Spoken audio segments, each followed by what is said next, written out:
Olá pessoal, vamos continuar nossa disciplina de eletromagnetismo. Mais uma vez a revisão, nossas unidades estão aqui disponíveis para vocês. Lembre-se que comprimento é metro, tempo segundo, corrente elétrica é ampere, carga elétrica é coulomb, fluxo magnético Weber, intensidade de campo magnético Tesla. Nas aulas passadas nós vimos um pouco da lei de Coulomb, que determina a interação entre partículas elétricas. Perceba que partículas elétricas de cargas opostas se atraem, partículas elétricas de cargas iguais se repelem.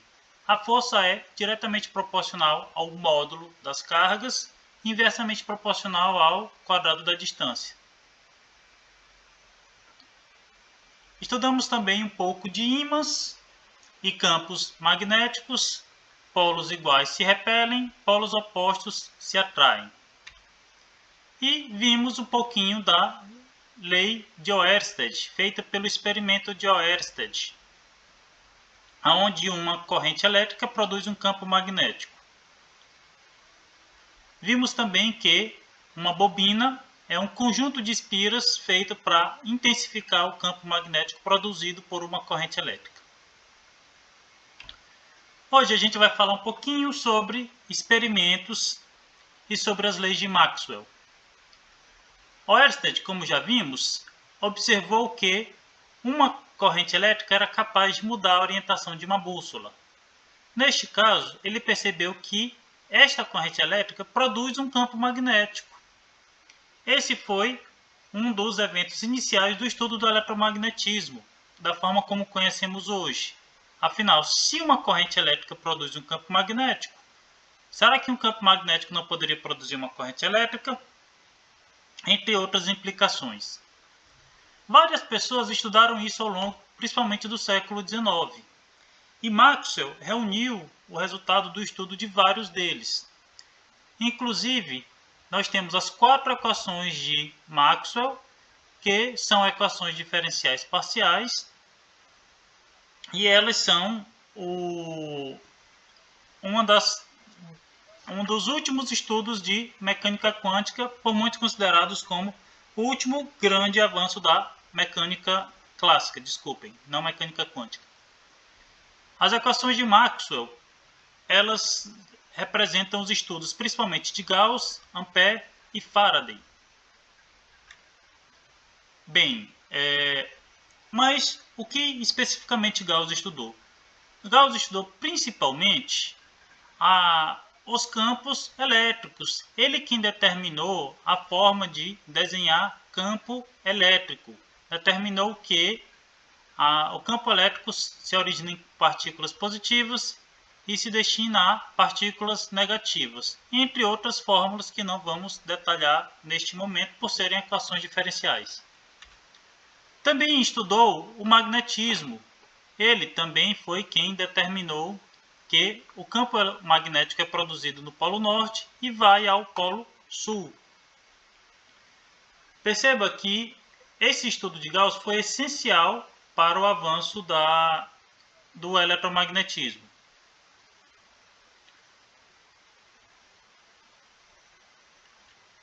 A partir daí, nós temos a lei de Ampère. A lei de Ampère ela é um pouco mais aprofundada do que a lei de Oersted. O Maxwell reviu a prova, a forma de se obter o campo magnético a partir da corrente elétrica. A lei de Ampère ela determina que um campo magnético é produzido por uma corrente elétrica ou por um campo elétrico variável no tempo.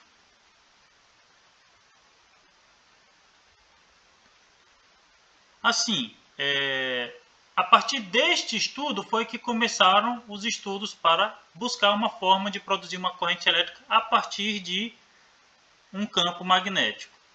Perceba que neste período dos estudos de Gauss, de Ampère e de Faraday, não se tinha o modelo atômico mais atual. O modelo atômico da época ele previa ainda a tal da sopa positiva com pontos negativos, e se acreditava que a corrente elétrica era o movimento de cargas elétricas positivas. Muito depois disso foi que vieram os estudos mais modernos. E uma das grandes preocupações na época era como produzir corrente elétrica a partir de campo magnético. Por quê? Toda a produção de energia elétrica era basicamente feita através de pilhas, o que não era nada viável para grande escala. Após isso, teve a lei de Faraday.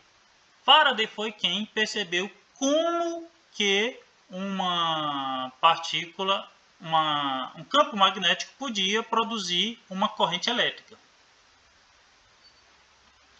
E conforme já vimos, esse foi o último grande avanço da mecânica clássica antes da física quântica iniciada por Max Planck e também depois pela teoria da relatividade de Albert Einstein. Bem, vamos falar mais um pouquinho da lei de Ampère. A lei de Ampère ela relaciona a corrente elétrica e o campo magnético que é produzido por ela. Ele foi proposto logo depois da descoberta de Oersted. A partir disso, percebeu-se que você podia utilizar a corrente elétrica para produzir campos elétricos mais fortes, embora não fosse exatamente viável você ter grandes correntes na época. Mas esse estudo foi essencial para depois os eletroímãs, que também são importantes para a geração de energia em larga escala. Afinal, a grande maioria dos grandes geradores elétricos, eles utilizam eletroímãs para produzirem o campo magnético, que vai, por sua vez, gerar a energia elétrica que nós consumimos.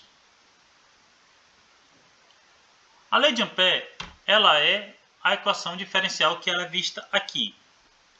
Perceba que do lado esquerdo nós temos o que nós chamamos de operador nabla, que para vocês muito provavelmente se parece um delta de cabeça para baixo.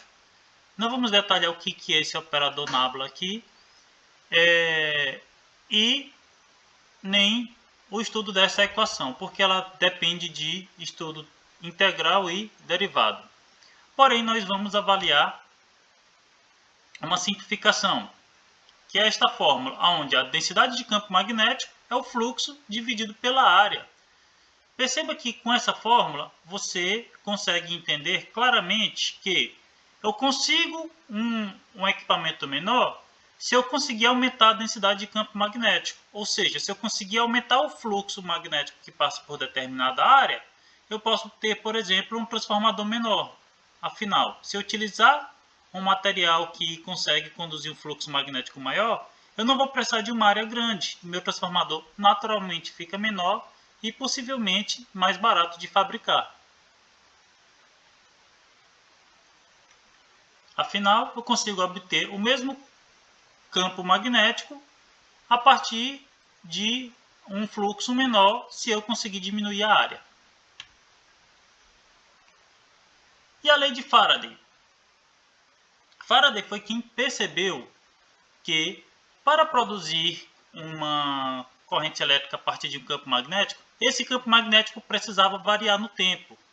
Ou seja, a tensão induzida ela é a variação de fluxo dividido pela variação do tempo. Essa fórmula foi posteriormente corrigida por Lenz para perceber que a variação ela é inversa. Conforme nós estudaremos na próxima aula,